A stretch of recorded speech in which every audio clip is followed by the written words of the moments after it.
Leamos lo que dice la palabra del Señor en esta mañana. Dice de la siguiente manera: en el nombre de Cristo Jesús. Vi a un ángel que descendía del cielo con la llave del abismo y una gran cadena en la mano, y prendió al dragón, la serpiente antigua, que es el diablo y Satanás, y lo ató por 1000 años, y lo arrojó al abismo, y lo encerró, y puso sus sellos sobre él, para que no engañase más a las naciones, hasta que fuesen cumplidos 1000 años. Y después de esto debe ser desatado por un poco de tiempo. Y vi tronos, y se sentaron sobre ellos los que recibieron facultad de juzgar, y vi las almas de los decapitados por causa del testimonio de Jesús y por la palabra de Dios, los que no habían adorado a la bestia ni a su imagen, y que no recibieron la marca en sus frentes ni en sus manos, y vivieron y reinaron con Cristo 1000 años.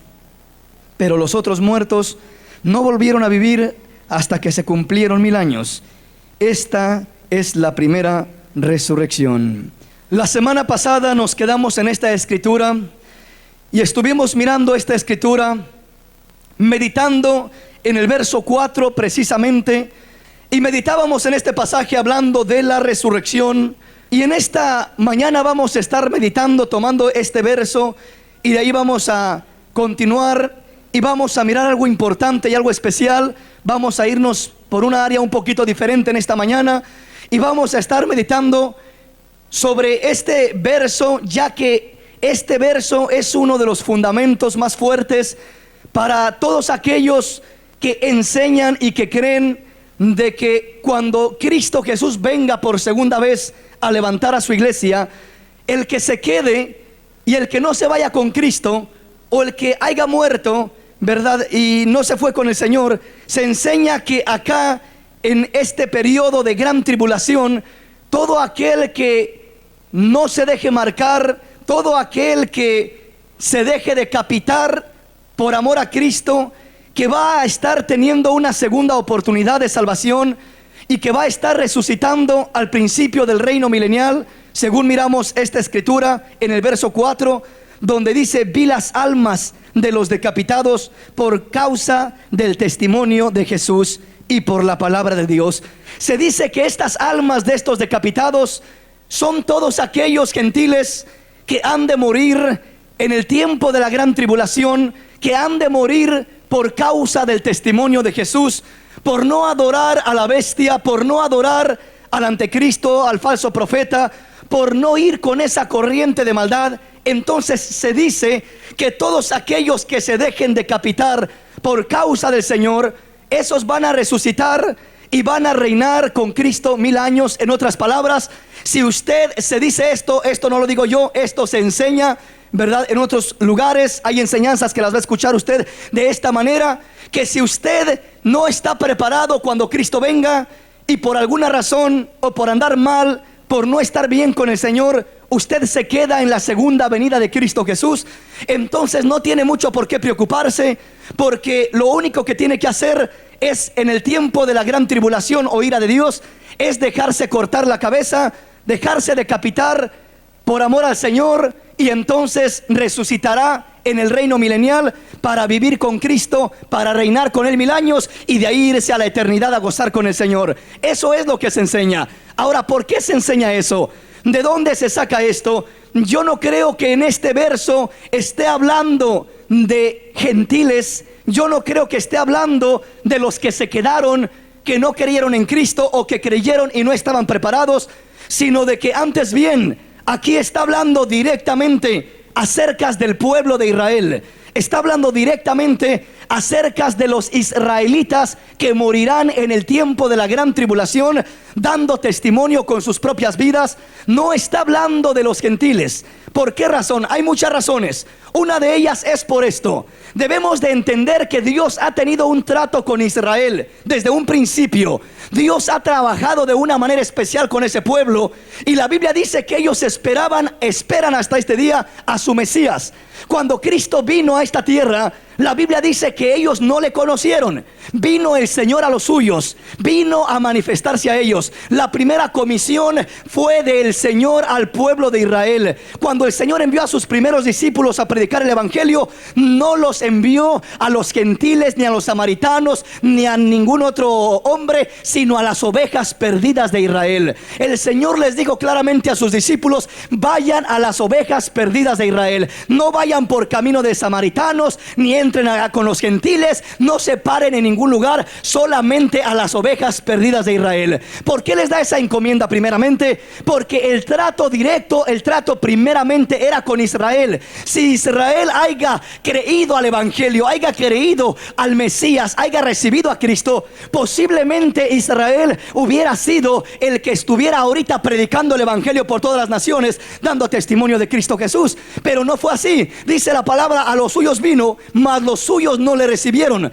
Por tanto, a todos los que le recibieron les dio potestad de ser hechos hijos de Dios. Esto es a usted y a mí. Los del pueblo de Israel no aceptaron al Señor. Ahora nosotros tenemos el privilegio de ser hijos de Dios, de tener la encomienda más gloriosa de ir y predicar este evangelio a todas las naciones, de ser embajadores en nombre de Cristo. Qué maravilloso y qué glorioso es entender el privilegio que tenemos.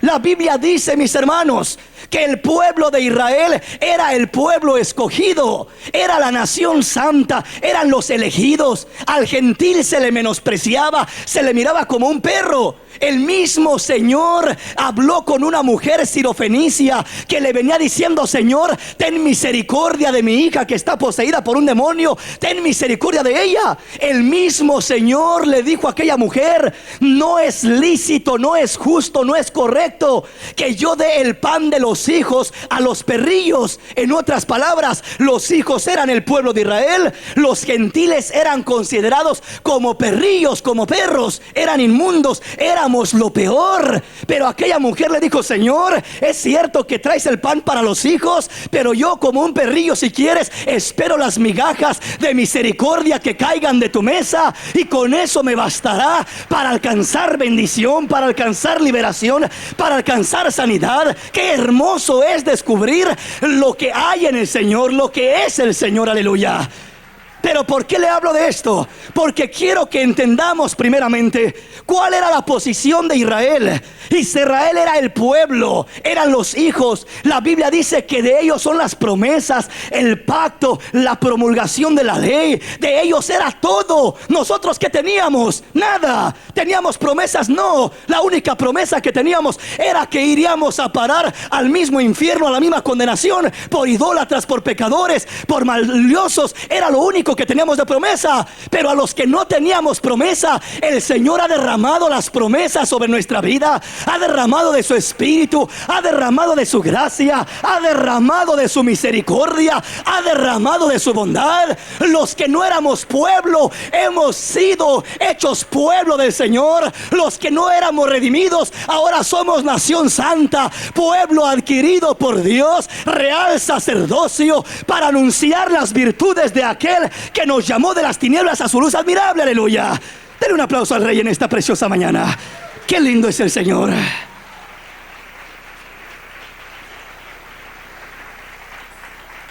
La Biblia dice que el Señor se dejó hallar de los que no le buscaban, se dejó encontrar de los que no preguntaban por él. Aleluya. Muchos de los que estamos aquí, por no decir todos, no buscábamos a Dios. Ni siquiera preguntábamos por él, por su dirección, por su guianza, por su voluntad. Pero de repente nos lo topamos en el camino. Se dejó hallar por nosotros. Está escondido de Israel. Israel, con todos sus pactos y sus leyes, no pueden encontrarlo como nosotros. Pero nosotros, que no teníamos cómo buscarlo, él se dejó hallar. Él dice: aquí estoy. Y lo encontramos. Mejor dicho, él nos encontró a nosotros. Y ahora podemos gozar y deleitarnos del privilegio de ser hechos hijos de Dios, de gozar de la presencia de un Dios vivo. Aleluya. Bendito el nombre de Jesús. ¿Qué es lo que sucedió?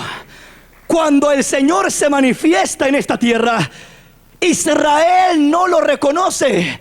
Israel no lo puede recibir porque no lo reconoce.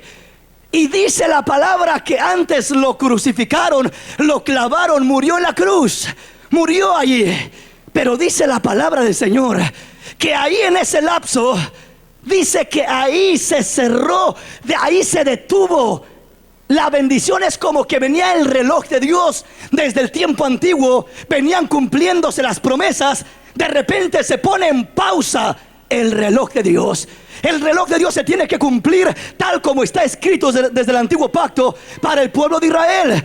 Pero en un momento el Señor le puso pausa al reloj y abrió un espacio conocido, determinado como la gracia de Dios.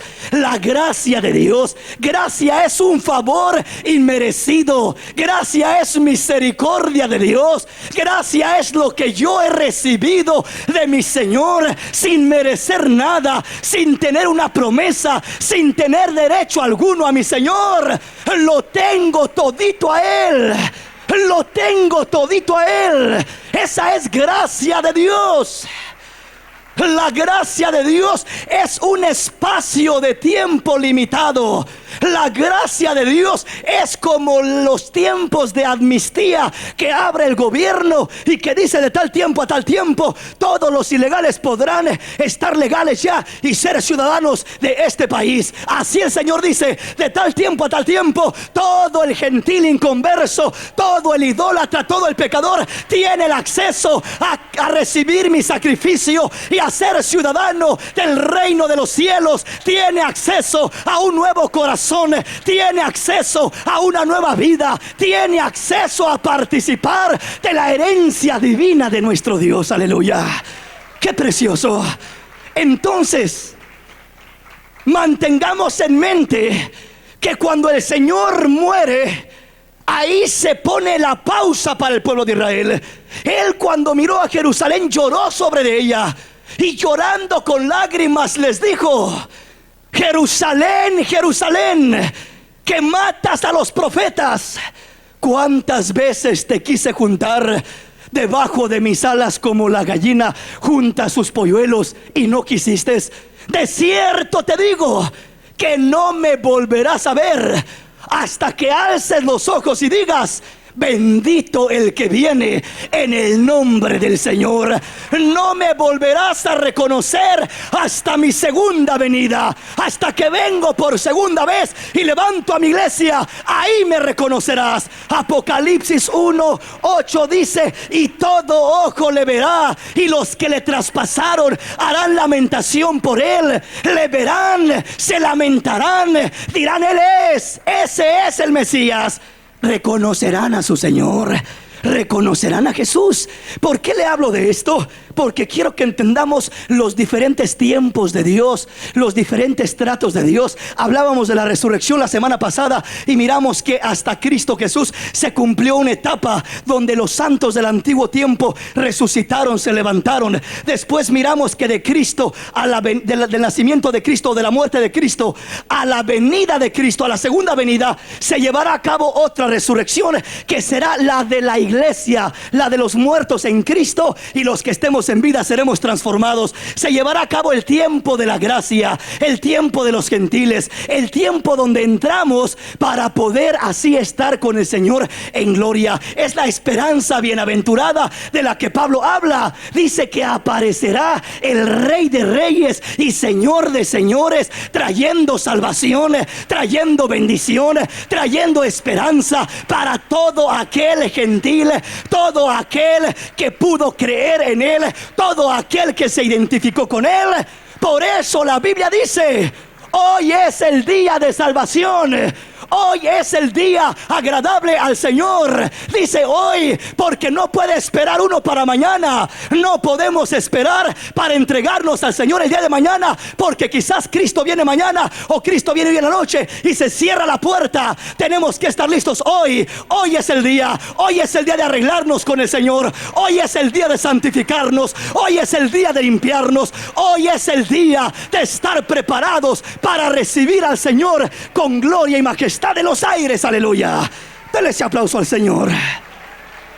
Dele ese aplauso al Señor.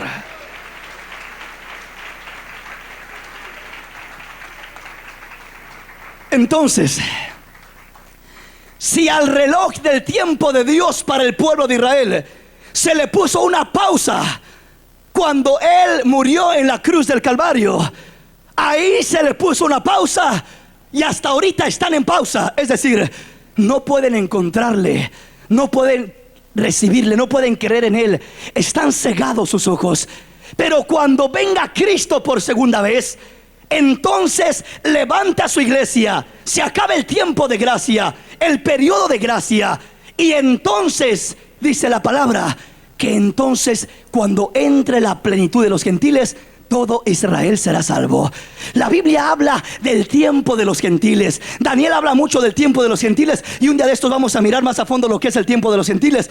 Pero por allá desde Nabucodonosor comienza la palabra hablando del tiempo de los gentiles, y habla de que el tiempo de los gentiles se acabará. Y el tiempo de los gentiles precisamente se acaba en la segunda venida de Cristo Jesús. Ahí se acaba el tiempo de los gentiles. Ya no hay oportunidad para el gentil, porque le repito, cuando Cristo muere, cuando Cristo hace el sacrificio, ahí entra en una pausa el reloj de Dios para el pueblo de Israel. Cuando Cristo viene por segunda vez a levantar a su iglesia, entonces ahí le quita la pausa al reloj de Dios, levanta a su iglesia y sigue el reloj de Dios para el pueblo de Israel. Le reconocen, se identifican, y entonces ahí comienza el trato de Dios con Israel, porque ya creyeron en Él, ya le habrán reconocido, ya se habrán identificado con su Mesías, habrán creído en Él, y entonces comienza el trato de Dios para ellos. Entonces, ¿por qué le digo que en este pasaje que leemos de Apocalipsis capítulo 20 verso 4, donde dice: y vi las almas de los decapitados por causa del testimonio de Jesús y por la palabra de Dios, los que no habían adorado a la bestia ni a su imagen? Desde el momento que hablamos de el tiempo de la bestia, el tiempo del anticristo, el tiempo del falso profeta, desde el momento que hablamos de eso, ya estamos hablando del trato de Dios con Israel. Ya estamos hablando de que el gentil ya quedó fuera. El gentil ya no tiene parte ahí. Es decir, habrá gentiles ahí, pero no con esperanza de salvación. Solamente habrá gentiles que estarán siguiendo a la bestia, adorando a la bestia, irán en pos de la bestia, las naciones, los pueblos. Pero claramente nos enseña la palabra que se corta el tiempo cuando Cristo viene en su segunda venida. Se corta el tiempo para el gentil, se termina el tiempo, se acaba el tiempo de gracia para todo el gentil de las diferentes naciones, pueblos, tribus y lenguas. Se acabó ese tiempo. ¿Por qué? Porque ya estamos hablando del tiempo donde Israel estará tratando con Dios, habrá reconocido a su Mesías, y será un trato ya de Dios con Israel. Y ya lo miramos en Apocalipsis 12, donde habla de la mujer vestida de sol, que es Israel, cómo Dios la protege, cómo Dios la cuida, cómo Dios capacita 144,000 que son de las 12 tribus de Israel, cómo hay 2 testigos que profetizan en ese tiempo. Nos está hablando la palabra de puramente el trato de Dios con el linaje de Israel, tanto la nación de Israel representada como la mujer de Apocalipsis 12,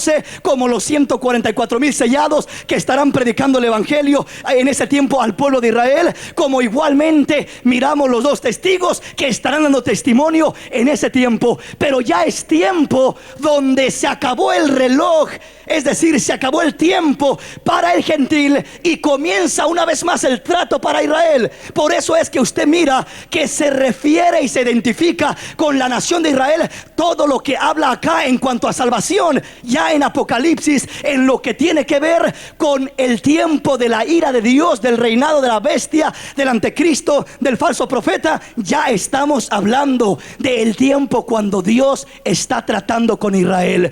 Y cuando Dios trata con Israel es porque ya no trata con el gentil. Estamos comprendiendo. Amén. Pero vamos a fundamentarnos un poquito. ¿Por qué se enseña?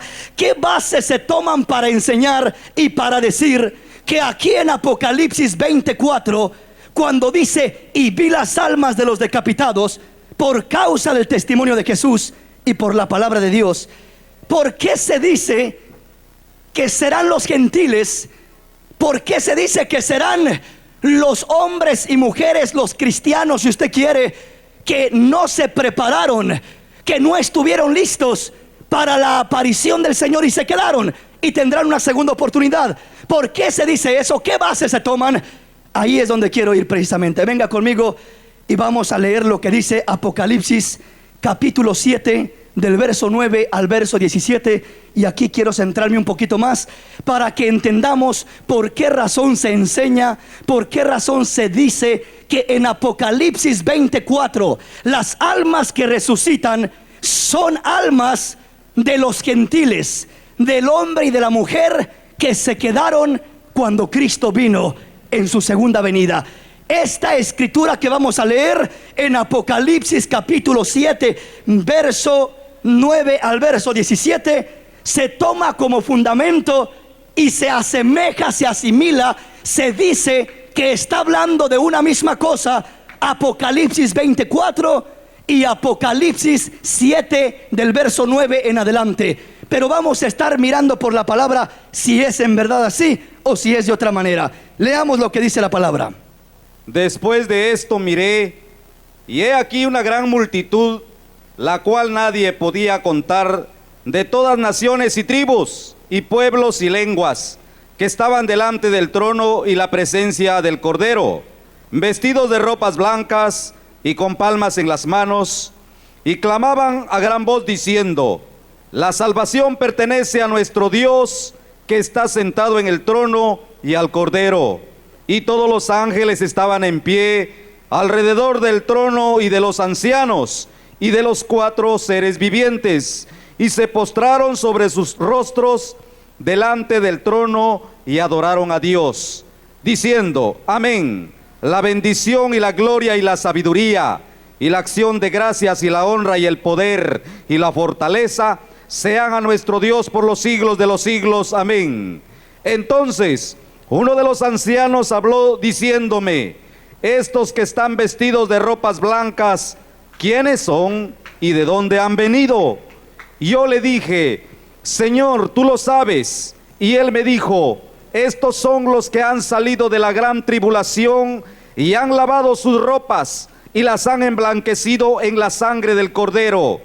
Por esto están delante del trono de Dios y le sirven día y noche en su templo. Y él está sentado sobre el trono, extenderá su tabernáculo sobre ellos. Ya no tendrán hambre ni sed, y el sol no caerá más sobre ellos, ni calor alguno, porque el Cordero que está en medio del trono los pastoreará y los guiará a fuentes de agua de vida, y Dios enjugará toda lágrima de los ojos de ellos. En este capítulo, mis hermanos, este capítulo que miramos aquí se toma como base y se dice de que precisamente esta gran multitud, dice el verso 14, estos son los que han salido de gran tribulación y han lavado sus ropas y las han emblanquecido en la sangre del Cordero.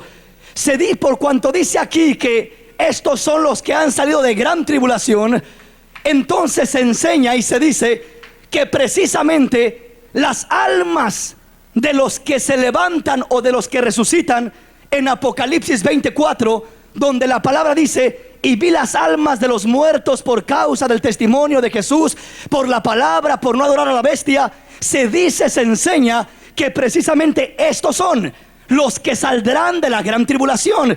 En otras palabras, se enseña y se dice que todo aquel que pase por la gran tribulación y que se quedó cuando Cristo vino, por eso está pasando por la gran tribulación, entonces se dice y se enseña que cuando se deje decapitar va a resucitar para reinar en el reino milenial. Esa es una de las enseñanzas que hay. Otra de las enseñanzas que hay es que se dice que esta gran multitud es la iglesia directamente, que va a atravesar por la gran tribulación o ira de Dios. En otras palabras, que la iglesia va a estar en esta tierra cuando vengan los juicios, las pestes, las plagas, cuando reine el anticristo, y que el cristiano se va a andar cuidando de no dejarse marcar, y que aquel que se deje marcar perderá la salvación, y el que se deje decapitar va a retener su salvación. Eso es lo que se enseña, lo cual no tiene base ni fundamento. ¿Por qué razón? Hay dos palabras muy distintas que se confunden, y una es gran tribulación y la otra es ira de Dios. La gran tribulación o gran tribulación ha existido desde tiempos antiguos. Ha habido gran tribulación en la iglesia y aún en el pueblo de Israel. Ha habido tribulación. Pero otra cosa es la ira de Dios. ¿Qué significa la ira de Dios? La ira de Dios significa el juicio de Dios sobre el desobediente, el castigo de Dios, la ira, el enojo de Dios. Dios derramará de su ira, de su enojo, de su castigo, de su juicio. Mis hermanos, la iglesia no puede pasar por esa ira de Dios, por ese juicio de Dios. ¿Por qué razón?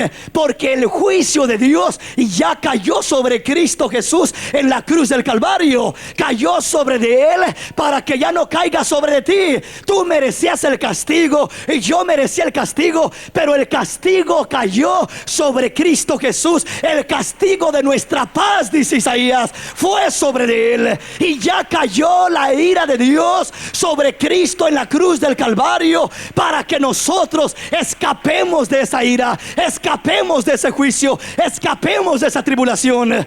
Cristo Jesús viene siendo como el arca en el tiempo del diluvio. Noé edificó una arca, una barca, y ahí se refugió, se metió. Y cuando cayó el juicio de Dios no tocó a Noé, porque estaba dentro de la arca. Así nosotros, cuando el juicio quiera caer sobre este mundo, estaremos en Cristo, estaremos con Cristo, y ya habremos volado con el Señor. La iglesia no espera la ira de Dios. La iglesia espera el consuelo de Dios, la misericordia de Dios, la bendición del Señor. Eso es lo que espera la iglesia. Entonces, ¿para quién es la ira de Dios? Para el desobediente, para el rebelde, para el que se quede porque no creyó en Cristo, o porque creyó y no se preparó. Entonces, en este pasaje se le atribuye a la iglesia que se dice que atravesará completamente por la gran tribulación o ira de Dios, lo cual no sucederá así. La iglesia será levantada antes de que comienza la gran tribulación o ira de Dios, y de ahí comienza a derramarse la ira sobre el desobediente. Primero saca a aquel hombre, aquella mujer que se consagró, así como lo hizo con Lot en Sodoma y en Gomorra. Estaba a punto de caer el juicio sobre Sodoma y Gomorra, pero envió ángeles y agarraron a Lot y a su familia y le dijeron: sal y escapa por tu vida. Y dice que aún como que no estaban muy convencidos, los agarraron de la mano y los sacaron. Y los ángeles dijeron: escapa por tu vida, porque no podremos derramar nuestra ira mientras ustedes están acá. En cuanto salieron, iban a una distancia. La Biblia dice que cayó fuego y azufre sobre Sodoma y Gomorra. Así será en el último tiempo. Cuando la iglesia sale, comienza a caer el juicio sobre esta tierra. La iglesia es la sal de la tierra. La sal es la que preserva a este mundo. Quiere decir que si este mundo no le ha caído juicio todavía, es porque hay una sal que preserva a este mundo. La sal de la tierra es la iglesia. El día que no haya sal en esta tierra, caerá el juicio sobre esta tierra. Se corrompirá este mundo y solamente le esperará juicio. Lo único que mantiene a este mundo con bendición es que la luz, la iglesia, está en esta tierra. Pero cuando la luz sea quitada, solamente habrá tinieblas, habrá juicio y habrá destrucción. Aleluya. ¿Estamos comprendiendo? Veamos lo que dice la palabra del Señor. Vamos a estar identificando dos cosas en este pasaje. El verso 14, donde nos centraremos, dice esto: yo le dije: Señor, ¿tú lo sabes? Y él me dijo: estos son los que han salido de gran tribulación y han lavado sus ropas y las han emblanquecido en la sangre del Cordero. Vamos a mirar dos cosas en este pasaje. La primera es: ¿quién es esa gran multitud? Y la segunda es: ¿de qué gran tribulación está hablando? Son dos cosas aquí. La primera es identificar de qué multitud está hablando aquí, porque le repito, este es un respaldo de los más grandes que se toma para decir que en Apocalipsis 24, cuando habla de las almas que resucitaron, dice que esas almas serán los gentiles de toda tribu, nación, pueblo y lengua. Por cuanto aquí en Apocalipsis 7:14 dice que salieron una multitud que nadie podía contar, una multitud de toda nación, pueblo, tribu y lengua. Y se dice que precisamente esta multitud sale de ese tiempo de la gran tribulación, de la ira de Dios, porque se quedaron cuando Cristo vino. Y se dice que ahí van a resucitar y van a reinar el reino milenial con Cristo. Y se dice que serán gentiles, serán guatemaltecos, salvadoreños, mexicanos. Mas no es así, mis hermanos. Esta escritura no está hablando de lo mismo que está hablando Apocalipsis 24. Apocalipsis 24 está hablando 100% de israelitas. Y esta escritura no está hablando de los que salen de la ira de Dios, sino de que está hablando de los que salen de gran tribulación. Ya miraremos de qué gran tribulación está hablando, pero quiero que me acompañe primeramente y entendamos lo que dice la primera pregunta que quiero que nos hagamos. ¿Quién es esta grande multitud? ¿De dónde sale esta multitud? ¿Quién es esta multitud primeramente? Identifiquemos a la multitud que describe Juan en este pasaje. Vea cómo dice: después de esto miré, y he aquí una gran multitud, la cual nadie podía contar, de todas naciones, tribus, pueblos y lenguas, que estaban delante del trono y en la presencia del Cordero, vestidos de ropas blancas y con palmas en sus manos. Aquí habla de una gran multitud que nadie podía contar. ¿De qué multitud estará hablando? Primeramente identificaremos quién es esa gran multitud, y segundamente identificaremos de qué gran tribulación es de la que salen. Lo primero que le quiero adelantar es esto, hermanos: esta gran multitud no va a ser los que van a salir de una ira de Dios o de una gran tribulación en el tiempo del anticristo, de la bestia y del falso profeta. No lo serán, porque si fuera así la cosa, estaríamos dándole más crédito a los que se queden después de que Cristo venga y se vayan a reinar, o que estén con el tiempo de la gran tribulación y luego vayan a reinar en el reino milenial y aparezcan como triunfadores que salen de gran tribulación. Entonces, si estos de los que habla aquí la Biblia son los que se quedan por desobedientes cuando Cristo viene y se levantan en el reino milenial por haberse dejado cortar la cabeza, entonces ¿dónde aparece la iglesia? Entonces, ¿dónde está la iglesia? Si aquí habla de una grande multitud y se supone que cuando Cristo viene por su iglesia. La promesa de Cristo es esta: vendré por mi iglesia, vendré por mis escogidos, vendré por los que me esperan. El Señor viene por una iglesia santa, limpia, pura, sin mancha y sin arruga. Y yo no creo que Cristo viene por alguien más, sino por su escogida, por su amada. Viene por aquella iglesia redimida en su sangre preciosa, y nadie más puede entrar allí. Entonces, ¿quién es esta grande multitud? Vamos a identificar a esta multitud. Venga conmigo, Génesis capítulo 12. Vamos a identificar rápidamente esta multitud. ¿Quién es esta multitud? Vamos a mirar desde un origen dónde comienza a formarse esta multitud y dónde desaparece esa multitud. ¿Dónde comienza y dónde desaparece? Vea lo que dice la palabra. Pero el Señor había dicho a Abraham: vete de tu tierra y de tu parentela y de la casa de tu padre a la tierra que te mostraré, y haré de ti una nación grande, y te bendeciré y engrandeceré tu nombre, y serás bendición. Bendeciré a los que te bendijeren, y a los que te maldijeren maldeciré, y serán benditas en ti todas las familias de la tierra. Vea qué tremendo acá. Dios hace un llamamiento a Abraham. Las promesas comienzan desde Abraham, pero aquí le habla el Señor a Abraham y le dice en el verso 2: haré de ti una gran nación. Ahí habla del pueblo de Israel. Y te bendeciré y engrandeceré tu nombre, y serás bendición. Ahí está hablando del pueblo de Israel todavía en el verso 2. Le habla de que haría una gran nación de él. Esa nación viene de Abraham, Isaac, Jacob, las 12 tribus de Israel. De ahí se forma la nación de Israel. Está diciéndole: de ti, humanamente, de tu simiente, de ti vendrá a ser una nación grande. Tú vas a traer un hijo, se llamará Isaac, después vendrá Jacob, y después vendrán las 12 tribus de Israel.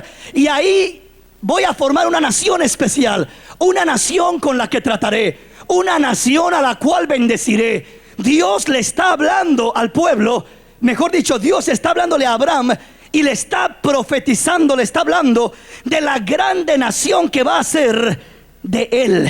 Pero el verso 3 dice algo más y dice esto: bendeciré a los que te bendijeren y a los que te maldijeren maldeciré. Oiga lo que dice allá al último: y serán benditas en ti todas las familias de la tierra. Cuando habla de que serán benditas en ti, no está hablando de que serían benditas en sí, en él como persona, sino que serían bendecidas en la simiente de Abraham. En tu simiente serán benditas todas las naciones. Y Gálatas capítulo 3 verso 16 nos dice que la simiente de Abraham es Cristo. Que cuando habla de la simiente, no habla de muchas simientes como si fueran muchas, sino de que habla de una simiente en particular. No habla de muchas simientes como hablar de Isaac y de Jacob y de las 12 tribus. Habla de una simiente como hablando de Cristo, y en Cristo Jesús son benditas las naciones de la tierra. Es decir, el que creería en Cristo sería bendecido por el Señor, fuera guatemalteco, salvadoreño o mexicano. El que está en Cristo es bendecido por Dios, alcanza las promesas de Dios, alcanza la recompensa de Dios. El que cree en Cristo, el que se identifica con Cristo, ese es bendecido por el Señor.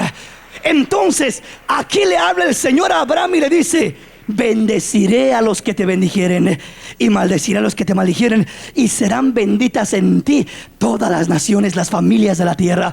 Quiere decir que en la simiente de Abraham, que es Cristo Jesús, vendrían a haber naciones, familias que serían bendecidas.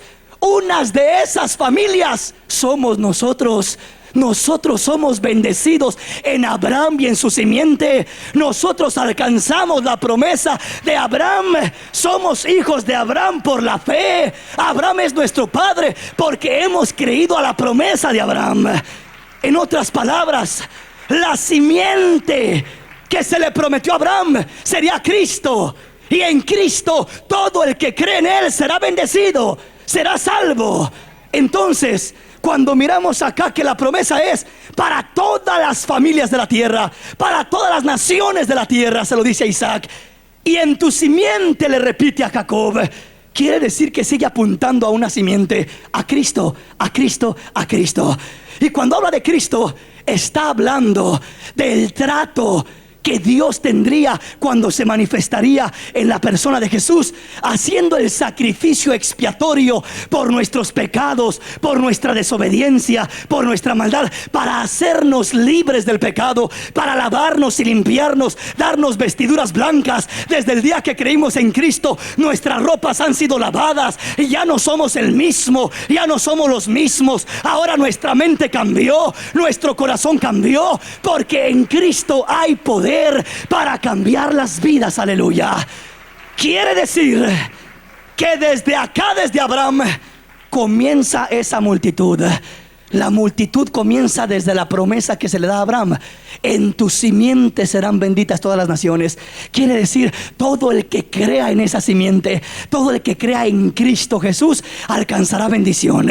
Pero si no es judío, pero si no es de la sangre de Abraham, no importa. Acá no es israelita, dice la palabra, el que es de sangre o de carne, sino el que en espíritu y en corazón cree en el Señor, cree en el mismo Dios de Abraham. Y ya no es israelita el que lo es conforme a la carne, sino el que lo es conforme a las promesas, conforme a la fe. Porque en Abraham sería llamada descendencia para bendición. En otras palabras, No, Pablo habla mucho de ello, de que no son hijos los hijos de la carne, sino los hijos de la fe.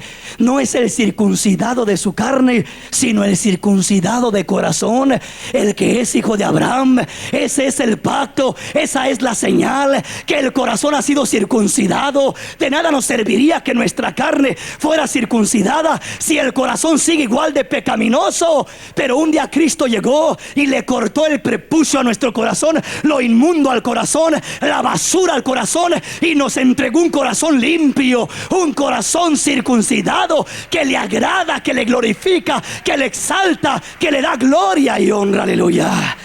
Dele ese aplauso al Rey.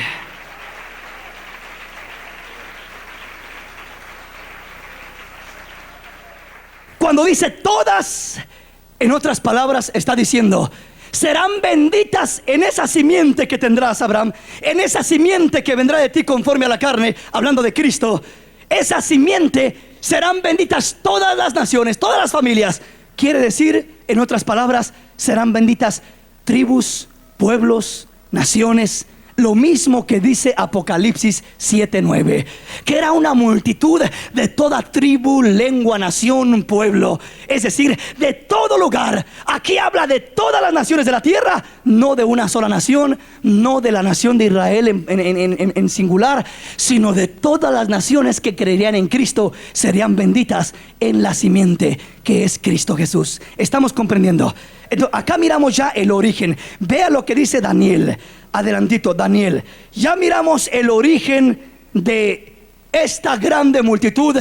Y este origen, le repito, comienza desde la promesa dada a Abraham, que se le dice: en tu simiente serán benditas todas las naciones de la tierra, todas las familias.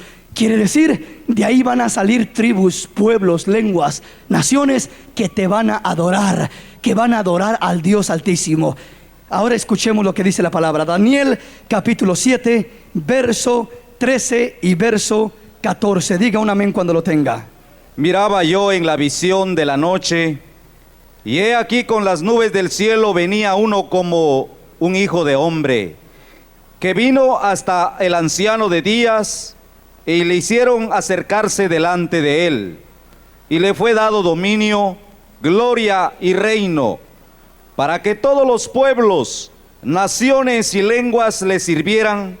Su dominio es dominio eterno, que nunca pasará, y su reino uno, que nunca será destruido. ¿De qué habla este pasaje? Dice que miró a uno que venía con las nubes, uno como hijo de hombre, y dice que este se acercó a un anciano de días y le hicieron acercarse a él.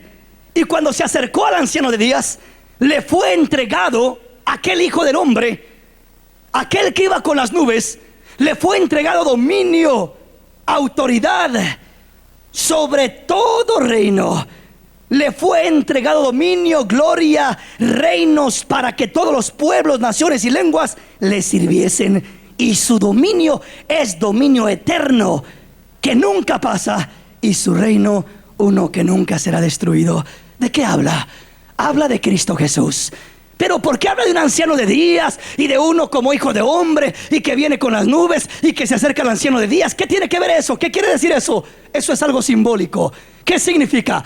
Cuando habla del anciano de días, no está hablando de un hombre adulto como se lo imaginan, alguien que dibuja y separa a Dios y lo divide y dice: ahí está Dios el Padre como un anciano con barbas grandes, y es un anciano. Hermanos, Dios no tiene ni años, le podría decir. ¿Por qué? Porque Él no tiene tiempo. Él es desde la eternidad hasta la eternidad. Jesús también es desde la eternidad hasta la eternidad. No es uno más joven y el otro más viejo.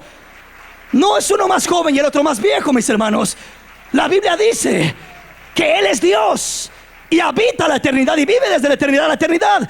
Pero entonces, ¿por qué habla de un anciano de días y que vino otro como hijo de hombre? Se mira como que es más joven y viene, se acerca al anciano de días, y cuando se acerca a él le entrega reino, dominio, autoridad para que todo pueblo, lengua, nación le sirva. Está hablando Cuando habla de uno como hijo de hombre, está hablando de la manifestación de Dios en la persona de Jesús. Viene a esta tierra, hace el sacrificio expiatorio, muere en la cruz del Calvario. Pero no solamente muere, la Biblia dice que Jesús resucitó al tercer día. Y la Biblia dice que después de andar en esta tierra por 40 días y 40 noches, fue levantado y se sentó a la diestra del trono de Dios. Es decir, ese anciano de días es un símbolo, es una manera de describir a Dios en su eternidad, a Dios en toda su esencia desde la eternidad. Está hablando de Jesús como aquel que vino a morir. Aquella humanidad va y se acerca al trono, a la majestad, al anciano de días, donde está la gloria de Dios. Ahí se sienta Cristo Jesús en el trono de Dios, y ahí gobierna con autoridad para que caigan delante de él naciones, pueblos, tribus, para que se le dé gloria, honra, alabanza, poder a aquel que vive y reina por los siglos de los siglos. Aleluya. Den un aplauso al Rey en esta linda mañana. Cuando habla de ese anciano, habla del Señor de Dios en su eternidad, y habla de alguien como hijo de hombre, porque está hablando de la humanidad de Jesús, de aquel cuerpo que tomó para hacer el sacrificio y que aún se levantó glorificado para sentarse en el trono de Dios. Por eso dice por allá uno de los salmos: siéntate a mi diestra hasta que ponga a tus enemigos por estrado de tus pies. Siéntate en mi poder. La invitación de Dios a esa humanidad conocida como Jesús es: siéntate en mi poder hasta que te ponga a las naciones por estrado de tus pies, hasta que te someta a tus enemigos. Siéntate en poder. Por eso es que Cristo tiene poder, está sentado en poder, está sentado en autoridad.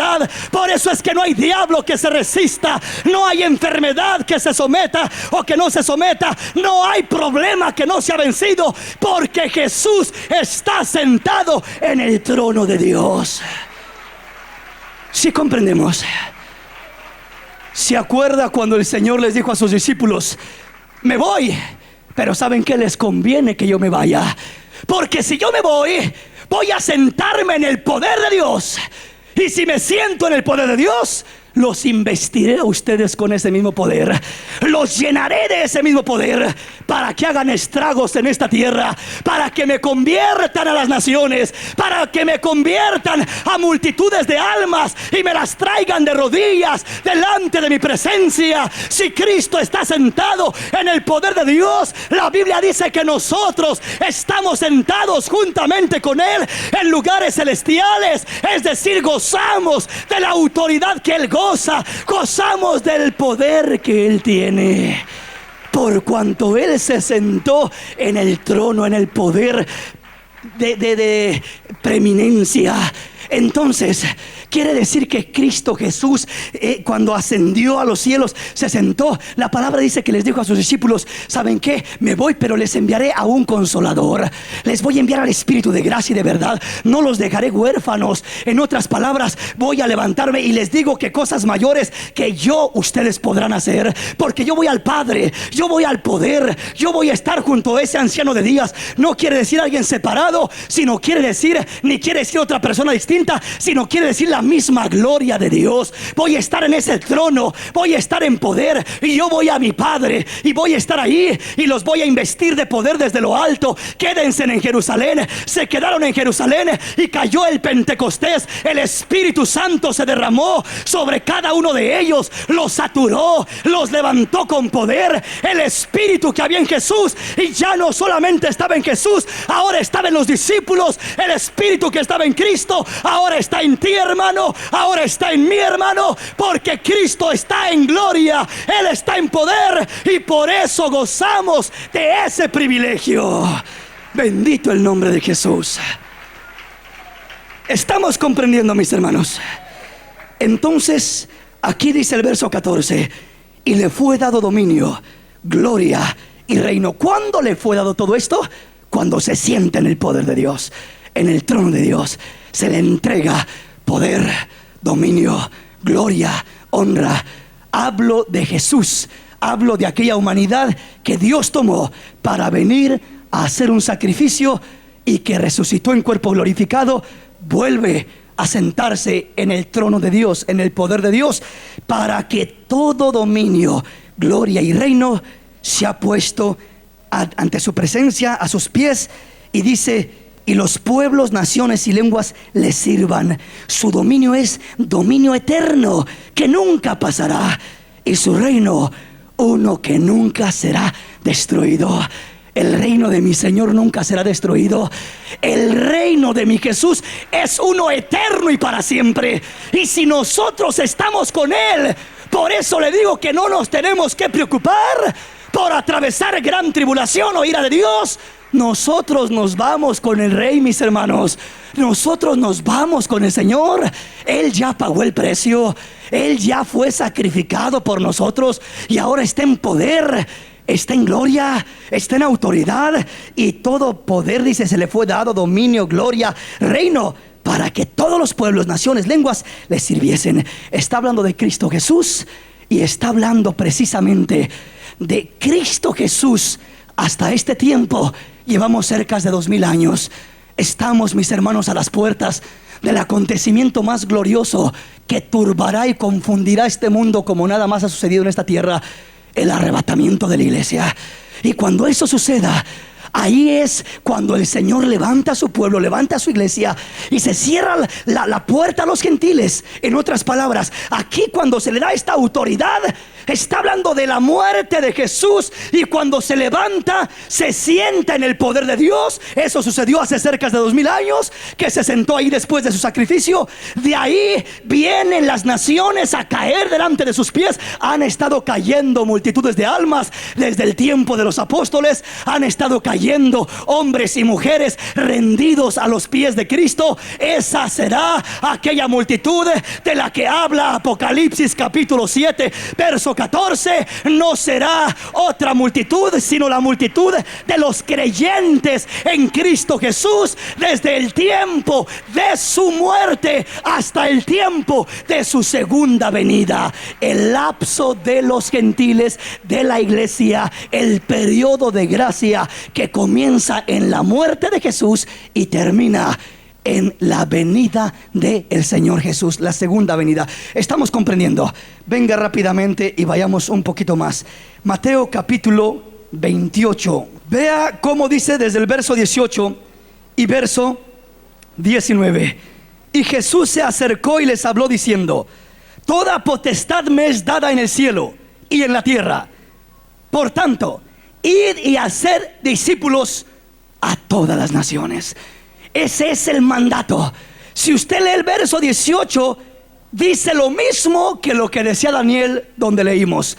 Daniel decía que aquel semejante a hijo del hombre se acercó al anciano de días y se le fue dado dominio, autoridad, gloria y todos los reinos de la tierra se le entregaron para que todos los pueblos, naciones y lenguas le sirviesen. Entonces aquí nos dice en el verso 18: y Jesús se acercó y les habló diciendo: toda potestad me es dada en el cielo y en la tierra. Quiere decir, tengo el poder en mis manos, tengo el poder a mi alcance, tengo el poder en mi capacidad, tengo el poder en mis manos. Por tanto, vayan y hagan discípulos a todas las naciones. Señor, pero ¿cómo le vamos a hacer? ¿Cómo si no somos inteligentes, ni sabios, ni estudiados? Los discípulos eran hombres sin letra, dice la palabra. Hombres del vulgo, muchos de ellos. Hombres que no estaban dotados ni capacitados intelectualmente. Entonces ellos pudieron haber preguntado: Señor, pero ¿cómo le vamos a hacer? ¿Cómo nos pides que naciones? No nos estás diciendo ni siquiera la nación de Israel. Nos estás hablando de naciones. ¿Cómo le vamos a hacer, Señor? Si en ti, Señor, parece que no creyeron, te crucificaron y mira lo que te pasó. ¿Cómo le vamos a hacer? No se preocupen, no van a ser ustedes, va a ser mi poder en ustedes. Van a ir con mi poder, van a ir con el evangelio. Vayan y hagan discípulos a todas las naciones, predíquenles este evangelio. Vayan y hagan discípulos, conviértanme a los pueblos, conviértanme a las naciones, conviértanme a las gentes, conviértanme guatemaltecos y mexicanos y hondureños y de toda nación. Pero Señor, si nosotros somos israelitas, pero no les estoy diciendo que se queden en Israel, sino que vayan a todas las naciones. ¿De dónde iba a salir esa multitud? De todas las naciones, pueblos, lenguas, tribus, naciones. Quiere decir que esa gran multitud está hablando de la iglesia, no de una iglesia que va a atravesar por la ira de Dios, sino de una iglesia que nace cuando Cristo Jesús muere y resucita. Y esa iglesia ahí nace porque la Biblia dice que cuando Cristo murió, se rompió el velo del templo y se abrió el camino al lugar santísimo. Quiere decir, la iglesia ya fue redimida porque se derramó la sangre y ahora tenemos acceso al lugar santísimo. Quiere decir que la iglesia se va formando de naciones y de pueblos, y esperamos la venida de Cristo para irnos con el Señor y entrar a la presencia de Dios, estar en gloria, estar en victoria, con palmas en las manos, vestidos de ropas blancas. No vamos a atravesar la gran tribulación para salir de ahí después de ser decapitados. No, mis hermanos, vamos a esperar la segunda venida, el arrebatamiento de la iglesia, para encontrarnos con el Señor. Ahí se va la multitud, ahí desaparece esa verdadera multitud. ¿Por qué habla de una multitud? Porque no está hablando solamente de la iglesia de ahorita. Ahorita la iglesia sí es un grupo grande, pero cuente todos los creyentes que han habido desde que Cristo Jesús murió en la cruz del Calvario. Han habido muchos que creyeron en Cristo, multitudes de diferentes naciones. Y la palabra dice que en el tiempo primitivo se estaban entristeciendo, diciendo: bueno, ya murió mi familiar, se perdió la venida del Señor. Qué triste, se perdió el irse con el Señor, como dijo Pablo. Y Pablo dice: no se entristezcan como los que no tienen esperanza, porque si creemos que Jesús murió y resucitó, así también debemos de creer que traerá Dios con Jesús a los que durmieron en él. Los muertos en Cristo resucitarán primero, luego nosotros que estemos en vida seremos transformados para recibir al Señor en los aires. Quiere decir que la iglesia se va con el Señor en la segunda venida, se va con el Señor cuando el Señor aparece. No nos vamos después, nos vamos en el primer viaje, porque solamente hay un viaje para la iglesia, y ese viaje es la segunda venida de Cristo. Hay que estar preparados, esperando al Señor que aparezca en gloria. Denle ese aplauso al Rey en esta hermosa mañana.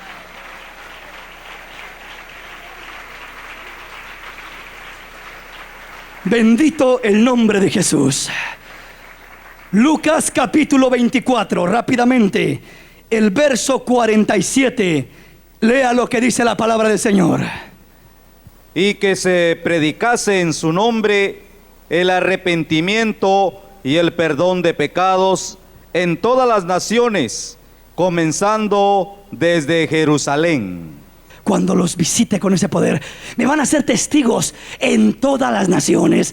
Van a llevarme el evangelio de poder. Van a ir en mi nombre. Pero Señor, nosotros no sabemos nada, pero van en mi nombre. Pero nosotros, Señor, ni nos conoce la gente, ni nos van a creer. Pero van a llevar mi nombre, y a mi nombre sí le van a creer, porque mi nombre transforma los corazones duros, sacude las prisiones del diablo. Mi nombre pone de rodillas a la enfermedad, al pecado. Mi nombre tiene potestad y autoridad en el cielo y también en esta tierra. No hay quien se pueda resistir al nombre de Jesús hasta este día, cuando se predica el evangelio de poder en el nombre de Jesús. Quiero decirte que algo especial sucede. No hay corazón demasiado duro para el evangelio de poder al invocar el nombre de Jesús. No hay problema muy difícil, hay poder en ese nombre. Hasta este día hay poder en el nombre maravilloso de Cristo Jesús para doblegar a las almas, a los corazones, al incrédulo, al inconverso. Ahí hay poder en ese nombre, aleluya. Bendito, bendito el nombre de Jesús. Lindo es el Señor. Quiere decir que cuando el Señor les dé el mandamiento, les dice: vayan y prediquen en mi nombre, que se predicase en su nombre el arrepentimiento y el perdón de pecados en todas las naciones. Ahí hablamos de naciones, de multitudes. En Apocalipsis y en diferentes lugares aparecen muchas multitudes.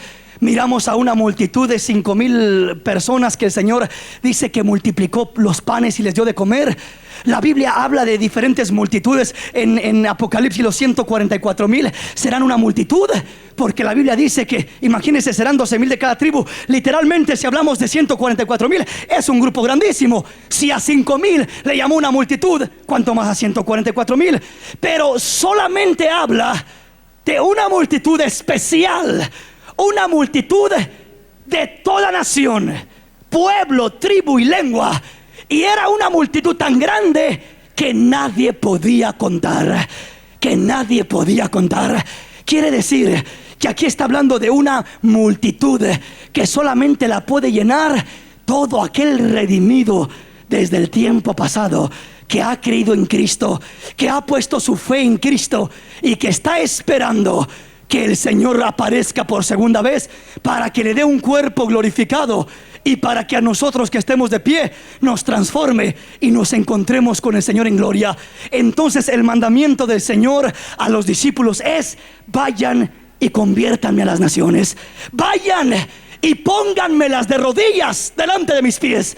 Llevan el poder, llevan la autoridad, van equipados. La iglesia de Cristo va armada, mis hermanos.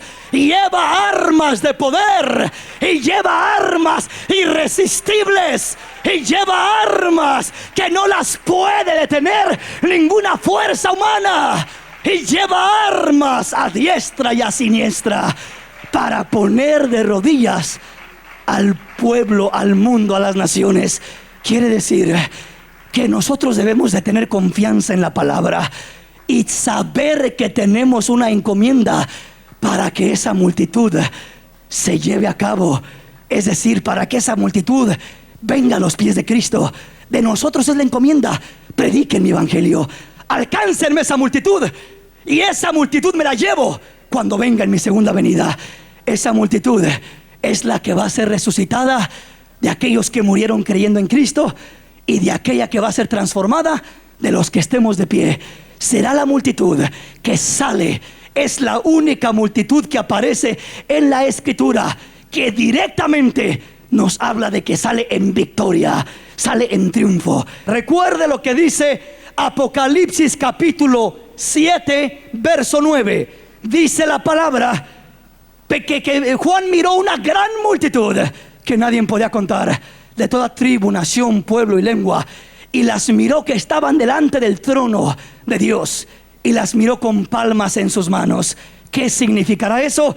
Esa es la entrada triunfal, la entrada final de la iglesia a la presencia de Dios. Es la entrada final cuando entra en plenitud la iglesia de Cristo Jesús a estar delante del trono, a estar delante del Cordero, a estar delante de su Señor. Y dice: y ya no habrá más llanto, y ya no habrá más dolor, y ya no les fatigará el sol. El Señor Dios enjugará toda lágrima y consolará todo corazón. Ese es el maravilloso día que esperamos. Si acá hay sufrimiento, no te preocupes, mi hermano. Viene un día de esperanza donde habrá un consuelo eterno. Viene un día de esperanza. Mujer que está sufriendo, hombre que estás con problemas, hombre que estás padeciendo, no te preocupes. Nuestros días en esta tierra son un sueño, son un pensamiento. Vamos de pasadita. Pero si acá sufres y lloras, no te preocupes. Hay un Dios que te espera para darte el consuelo eterno. Él limpiará tus lágrimas, enjugará toda lágrima, te bendecirá. Él te sabrá satisfacer, te pastoreará, te llevará a fuentes de agua de vida. Aleluya. Qué lindo es el Señor. Veamos lo que dice la palabra. Levítico capítulo 23, verso 40.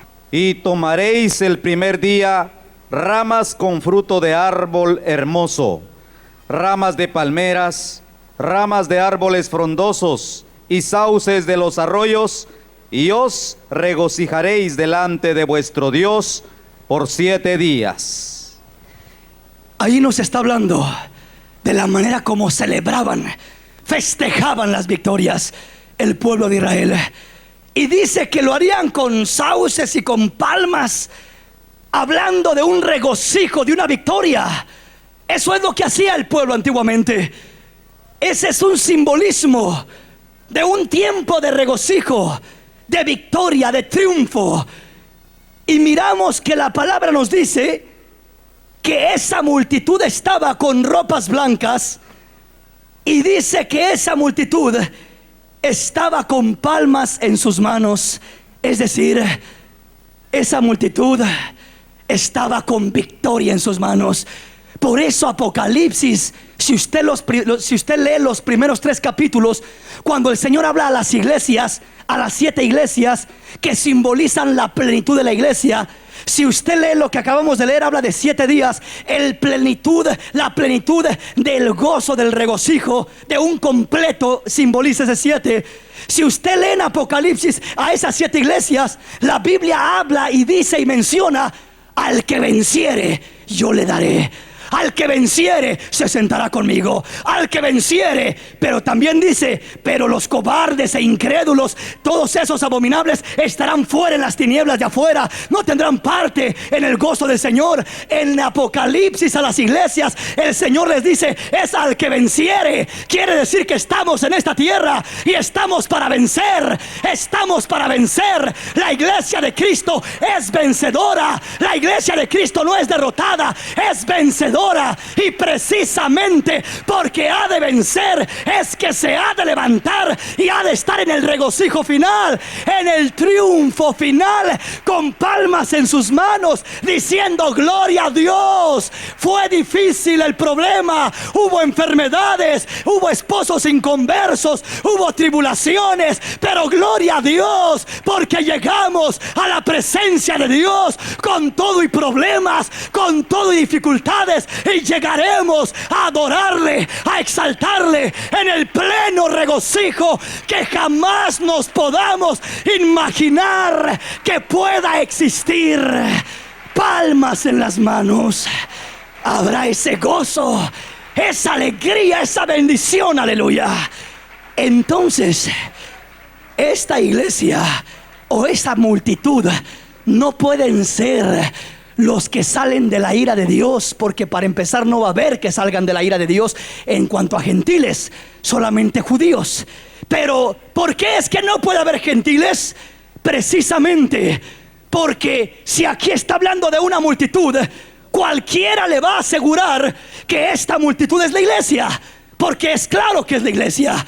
Pero entonces, si esta multitud es la iglesia, y si se dice que sale de gran tribulación o de la ira de Dios, que por cuanto se quedó cuando vino el Señor, que por cuanto no estaba preparado y se quedó, va a salir de la gran tribulación, entonces ¿cómo es posible que Dios le dé más crédito y que Dios presente como a héroes a aquellos que no se prepararon, que no creyeron al evangelio, que no se santificaron, que menospreciaron la palabra, que menospreciaron la oportunidad, que menospreciaron el sacrificio de Cristo?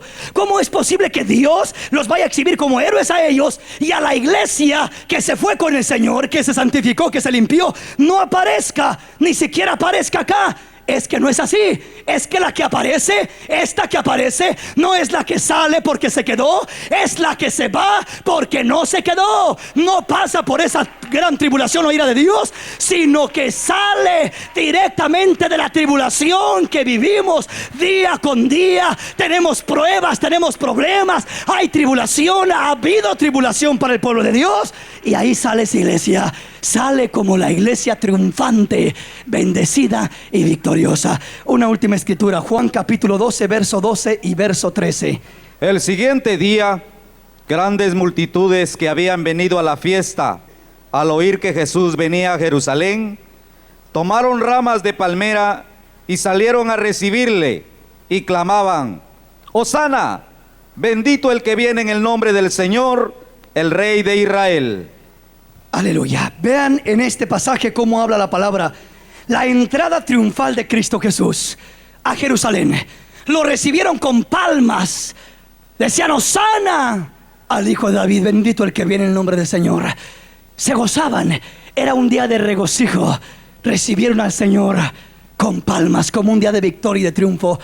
Bueno, acá aparece la iglesia igual, entrando con palmas, pero ya no será recibiendo al Señor, sino antes bien estando en la presencia del Señor.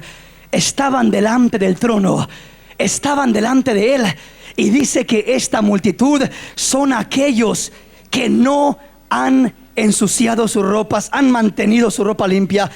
Entonces identificamos a esta multitud como la iglesia. Es la única que puede salir con esas palmas de victoria. Es la única que va a estar en el trono de Dios, en la presencia de Dios. Jesús les dijo a sus discípulos, o habla a las iglesias y les dice: al que venciere, yo le daré que se siente conmigo en mi trono, así como mi Padre me ha dado que yo me siente con Él en el trono de mi Padre. Quiere decir, así como yo me he sentado en gloria, en poder, en la gloria de Dios, así les daré que se sienten en mi gloria, que se sienten conmigo en mi gloria, los que venzan, al que venciera. Quiere decir que nosotros estaremos en ese nivel glorificado, cuerpos glorificados. Estaremos en esa presencia de Dios directamente. Cuando hablamos del pueblo de Israel, lo tenemos que acomodar en otra área. No lo podemos meter en el mismo nivel que la iglesia. ¿Por qué? Porque el pueblo de Israel todavía tiene 1000 años para vivir en cuerpo natural, en cuerpo físico, en cuerpo humano, para comer y beber, plantar y sembrar, casarse y darse en casamiento. Eso sucederá en el reino milenial.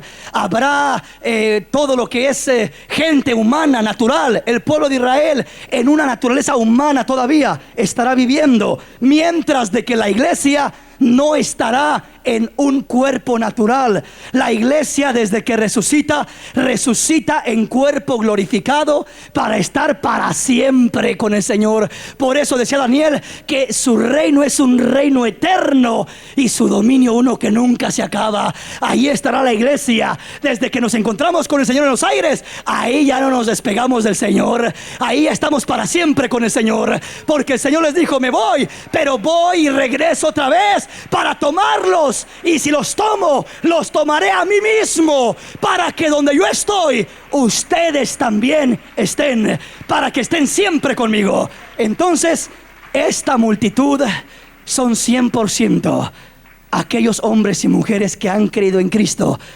desde el sacrificio y se levantan cuando Cristo viene en su segunda venida. Han sido multitudes hasta este día. Los que han muerto se levantarán primero.